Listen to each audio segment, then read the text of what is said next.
ये 12-13 साल के बाद पूरे इंडिया में B2C शो होने जा रहा है। पूरे इंडिया के अंदर B2C शो आज बहुत टाइम तक पूरे इंडिया में हुआ नहीं है। पहला show gem and jewellery sector के अंदर, तभी हमारे नितिन भाई भी एक्टिव थे, आशीष भाई भी एक्टिव थे, कोठारी जी, राजेश भाई भी एक्टिव थे, तो सब एक्टिव थे। 2006-08 में जब हुआ था B2C शो, ये बार फिर से होने जा रहा है 12 अक्टूबर से लेकर 17 नवंबर के बीच में, जहाँ पर हम मिनिमम 30 करोड़ के गिफ्ट देंगे पूरे इंडिया के कस्टमर्स को। B2C के लेवल पे जैसे दुबई का शॉपिंग फेस्टिवल होता है, उसी स्वरूप से GGC का शॉपिंग फेस्टिवल होने जा रहा है। 30 करोड़ के ऊपर का हमारा मीडिया बजट है on television each and every city state के अंदर। एंड हमारी सोच है जो 80 टन का या 100 टन का व्यापार अक्टूबर के अंदर होता है, कम से कम इस एग्जीबिशन, इस B2C शो जो आपके दुकानों में ही होगा रिटेलर के, उस शो की वजह से कम 20 से 25 टन की सेल उस दौरान जेम एंड ज्वेलरी सेक्टर की बढ़नी चाहिए। 20% की sale should increase because of this festival, जिसका नाम पहले लकी लक्ष्मी था, अभी हम इंडियन ज्वेलरी शॉपिंग फेस्टिवल रखने जा रहे हैं इसका नाम। सो ये काफ़ी थोड़े इवेंट्स हैं। हॉल मार्किंग और PMLA भी गवर्नमेंट के जो लॉज आ गए हैं, उसके अंदर भी पूरे हमने काफ़ी काम किया है।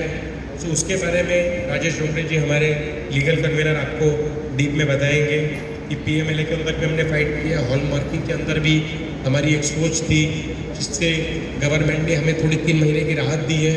और PMLA की भी जो 50,000 रुपये की है, उसको 2 लाख रुपये लाने के लिए आप सब लोग को मैं न्योता देता हूँ।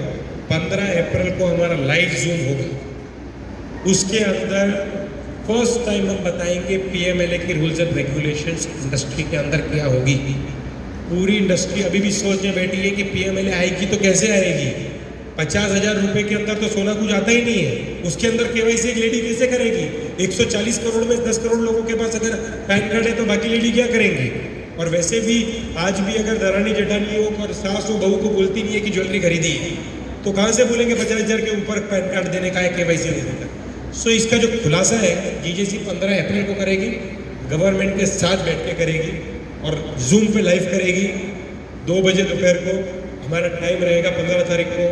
तो उसमें आप सब लोग को मैं न्योता देता हूँ, जूम में आप अटैच होइएगा और आपको इसकी लाइव रूल्स एंड रेगुलेशंस, ताकि आप अपनी मीडिया के थ्रू इसको बता सकें।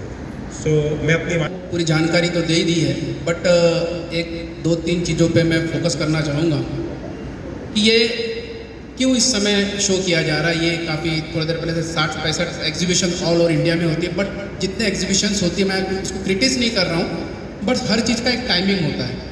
तो ये ऐसे टाइमिंग पे है जब जो इन्वेंट्री अगर किसी रिटेलर को फ्री करनी है तो 15 से 20 दिन में फ्री कर सकता है। तो ये इसके पीछे एक प्रॉपर मंशा थी, क्योंकि कहीं ना कहीं all India James and jewellery domestic council retailer body है और रिटेलर को जितना अच्छे से प्रोटेक्ट कर सकते हैं, क्योंकि हमारा जो 3 मूर्ति हम जिसे कहते हैं प्रोटेक्टिंग, प्रोमोटिंग और प्रोग्रेसिंग, ये हमारा मेन ध्येय है। इस वजह से जब उनके पास इन्वेंट्री सही समय पे जाएगी तो उन्हें कम समय में टर्नओवर फास्ट कर सकेंगे। तो इसलिए ये दोनों शो को प्लान किया गया। अगर आप देखेंगे अप्रैल का शो, इसके बाद चेयरमैन ने बताया आपको कि अक्षय तृतीया है। अक्षय तृतीया के साथ साथ जैसे कल भी महावीर जयंतियाँ हो गई, वैसे और भी रीजनल त्यौहार काफ़ी रहते हैं ऑल ओवर इंडिया में। तो ये सब हमें काफ़ी सपोर्ट करेंगे। और इसके साथ शादी का 2 सीज़न होता है, सेम ऐसे ही आप देखेंगे तो सितंबर में भी अगर देखेंगे तो नवरात्र बाद में स्टार्ट होते हैं हमारे शो के बाद, और उसके बाद फिर से शादी। पूरी इन्वेंट्री फ्री कर सकता है रिटेलर, ये ऐसा इसका मेन टाइमिंग है। और इफ्तार का भी प्रोविज़न किया है, प्रेयर रूम किया है। अभी जो मुस्लिम कम्युनिटी का जो चल रहा है अभी रमज़ान महीना, तो उसका भी वो ध्यान में रख के उसका भी केयर किया हुआ है। को कन्वेनर इसका होने के अलावा यूथ विंग का भी कन्वेनर है हम। तो एक नेक्स्ट जनरेशन अभी आनी चाहिए ये फील्ड में। बिज़नेस में देख रहे हैं कि जो नई जनरेशन है वो फॉरेन चले जा रही है, वहाँ पे स्टडी कर रही है। स्टडी करने का, भेजने का मोटिव ये रहता है कि अपने बिज़नेस को आगे वो बढ़ाए, मगर कहीं ना कहीं वो वहाँ ही रह जाते हैं। तो नेक्स्ट जनरेशन एक वही सोच से हम लोग प्लान कर रहे हैं। तो विद इन 5 ईयर्स मेरे हिसाब से यहाँ पे जो एज वाले बैठे हैं 40 अप, तो वो नहीं रहेंगे, 30 to 40 वाले रहेंगे। तो मोटिव यही है कि बिज़नेस को एक नेक्स्ट लेवल ले जाना है अपने को, वो हिसाब से ये नेक्स्ट जनरेशन किया है। और मैक्सिमम अपने जो बच्चे हैं जो बाहर जा रहे हैं वो यहाँ ही रहे और अपने बिज़नेस को बढ़ावा देवे। उसके अलावा गवर्नमेंट पॉलिसीज़ है, हम तो कर ही रहे हैं, तो वो आके और इसको लेके आगे बढ़े। ये वो स्कॉलरशिप देके उनका फ्यूचर ज्वेलरी इंडस्ट्री में डिज़ाइनिंग में कैसे हो, उसमें मिनिमम लाख रुपए तक के हम उनका पूरा खर्चा बेयर करते हैं। और जब पेंडेमिक का समय आया उस समय 10,000 से ज़्यादा कारागिर जिनके पास कोई काम नहीं था, हमारे पास तो कहीं ना कहीं कोई बचत थी, उस समय 10,000 कारागिर को इंडस्ट्री से पैसा जमा करके डायरेक्ट उनके अकाउंट में हम लोगों ने पैसा ट्रांसफ़र किया। और हमने पूरे हिंदुस्तान के ज्वेलर्स को अपील किया कि कोई भी अपने स्टाफ को, जिनके भरोसे हम इतना आगे बढ़े हैं, वो किसी भी तरीके से अपने स्टाफ को ना छोड़े। उसके अलावा जो अपने कारागिर है जो बंगाल से, यूपी से, बिहार से चल के आपके भरोसे आते और आपके बिजनेस को सपोर्ट करते हैं, उनको सबको हमने एजुकेशन आइटम से लेके तो सारी चीज़ें हमने प्रोवाइड करी। न केवल ये किया, जिस समय पेंडेमिक चल रहा था उस समय एक 75 एपिसोड हम लोगों ने चलाया, इसमें वर्ल्ड क्लास टेक्नोलॉजी उस समय का पूरा उपयोग किया हमने, चाहे ब्लॉकचेन टेक्नोलॉजी हो, ऑगमेंटेड रियलिटी हो, माइंडस्पीक के नाम से। तो जीजेसी न केवल एक एग्जीबिशन है, जीजेसी न केवल एक ऑर्गेनाइजेशन है, एक बहुत बड़ी सोशल मूवमेंट बन के आ गई है। और आप जब भी कोई इंडिया के अंदर कोई भी लॉ गवर्नमेंट को लाना है तो पहला फोन जीजेसी के मेंबर को आता है, गवर्नमेंट के साथ कंधे पे कंधा मिला के काम करते हैं। पूरी इंडस्ट्री हम क्या कम्युनिकेट करेंगे उस पर राह देखती है। मतलब आप लोगों को केवल 2 वाक़या बताऊंगा। जब मैं चेयरमैन था और अंडमान निकोबार गया तो वहाँ के ज्वेलर्स लोगों को मुझे शॉक एंड सरप्राइज हुआ कि उन्होंने उस दिन का जो उनका हॉलीडे ऑफ था वो चेंज करके उस दिन हॉलीडे ऑफ कर लिया और दूसरे दिन हॉलीडे लिया। मतलब वो रिस्पेक्ट मुझे नहीं, जीजेसी के चेयरमैन को मिला।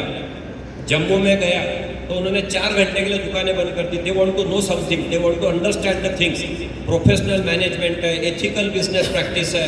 इस इंडस्ट्री की जो इमेज बनी है कि कोई बोलता है कि इसमें ऐसा होता है, ट्रांसपेरेंसी कैसे है, हर मोर्चे के ऊपर जीजेसी काम करती है। और ये जो एग्जीबिशन होता है इसमें टोटल मिला के 15 से 20 हज़ार लोगों का इन्वॉल्वमेंट होता है, होलसेलर, रिटेलर, मैनेजमेंट। उसके अलावा एक और आपको नई चीज़ बताऊंगा, इससे केवल यही नहीं होता है, करीब करीब 40 के ऊपर इंडस्ट्री को चालना मिलती है, चाहे वो फ्लाइट हो, चाहे ट्रेन हो।